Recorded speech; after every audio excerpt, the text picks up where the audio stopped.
Hello, hello.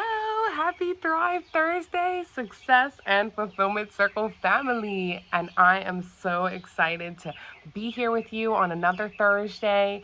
And what I have to share with you today is something, again, we've got these simple little one-liners that are great to remember, but I want to dive a little bit deeper into it. You'll see on the title that I've said, in order to grow yourself, you have to know yourself. So that's actually a line that I had heard in another podcast, a training thing that I was listening to from Jenna Kutcher, who's another kind of role model of mine that I have been following. And I thought it was pretty impactful because, again, we talk about these things and we try to dive in and know ourselves in these areas, or sometimes that can change and shift and grow. And we might not always give ourselves enough credit of that to be able to see what those big strengths or passions of ours that we have that we might not be incorporating into our business, that are ones that will differentiate you from other people in your industry. I mean, other competitors in your industry, but also, I mean, almost put you in an industry of your own when people are looking at your personal brand. So I say that because I would really like to challenge you first thing as we're starting off this video. Grab a piece of paper and a pen.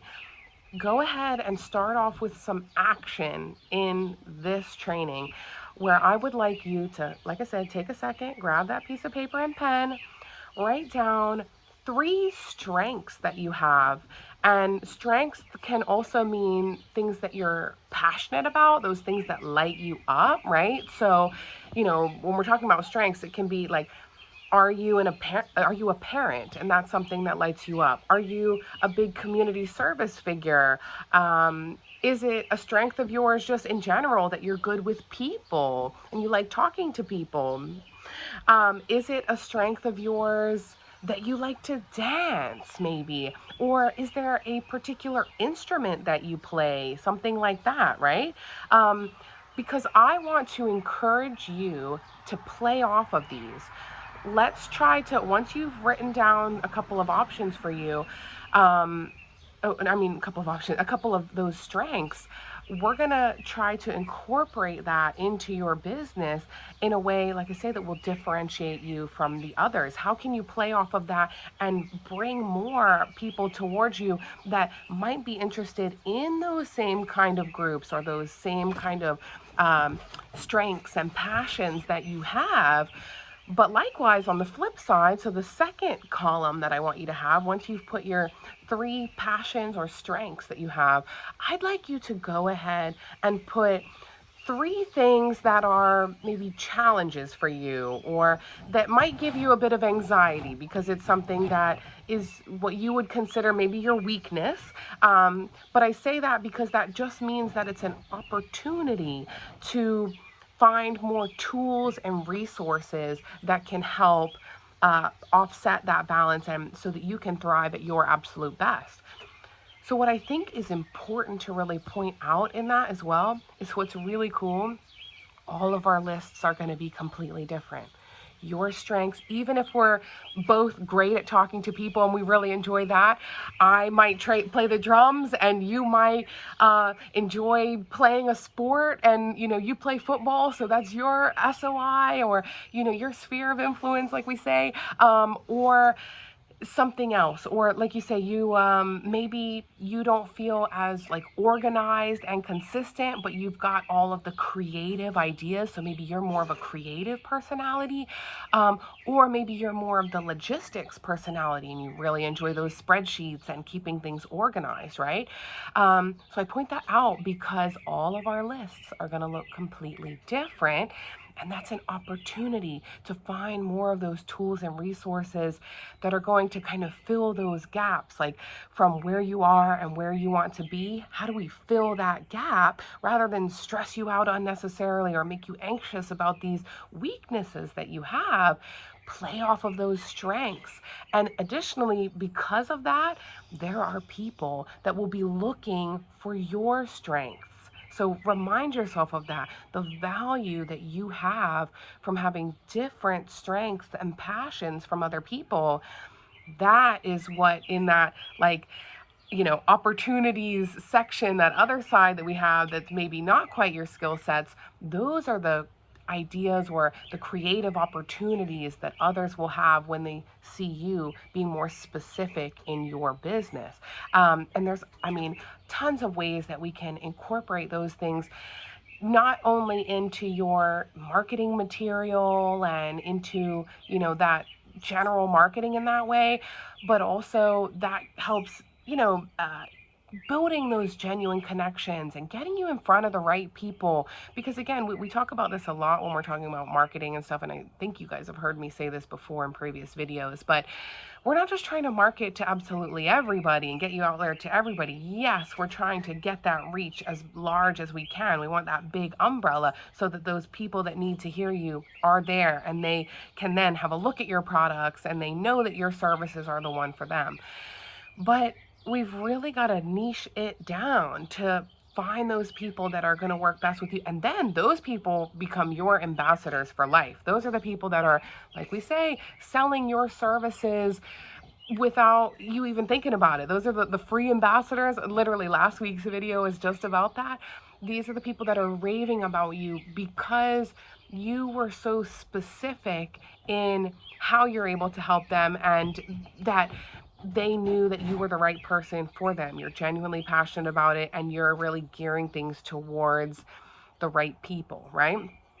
So I say that because, also in addition to that, knowing yourself so that you can grow yourself and your business, again, we've just got to be mindful of those strengths and weaknesses that we have, and not be in denial about them in any way. But what are those pressure points? What are those points where you start to feel like your communication style might be shifting a little bit when you kind of get these pressure points in your business? Is there an opportunity for you to be able to manage that a little bit differently? And that can come through different time management skills or calendar optimization skills, or these other kind of tools and things that we have. Actually, some of those points are ones that I also had been reviewing, like this other training that we had looked at from Dana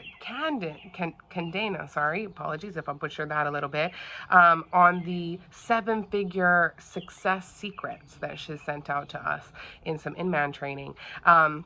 And two really important points that I thought actually played off of this exact same thing that we're talking about, that were really applicable to this, are number one, staying committed to the basics.